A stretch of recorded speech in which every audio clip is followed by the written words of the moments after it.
Hi everyone, in front of me I've got Google Pixel tab, and let me share with you how to enable the developer options on this device. Firstly, let's enter the settings, and then in this left section we have to scroll down to the very bottom to find About Tablet. Now we have to find a special number which is called build number and keep tapping on it until we will see that we are in the developer mode. If you've got any kind of screen lock, you will have to enter it to confirm the whole step, because as you can see we've just activated the developer options.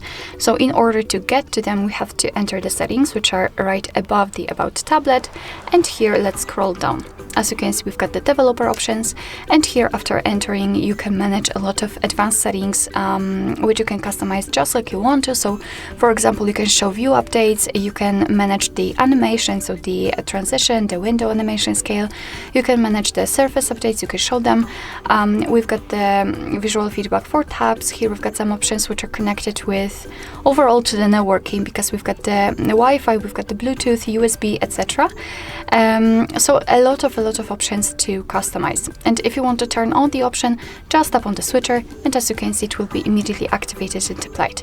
Of course you can turn it off the same way.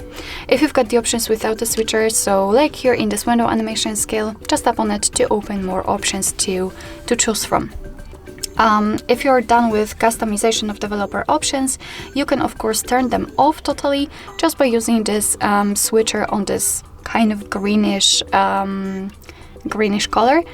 Simply tap on it, and as you can see most of the options will be inactive, and after getting back to the system settings they will disappear. However, of course, no worries, if you want to customize them again, just go back to the build number step and keep tapping.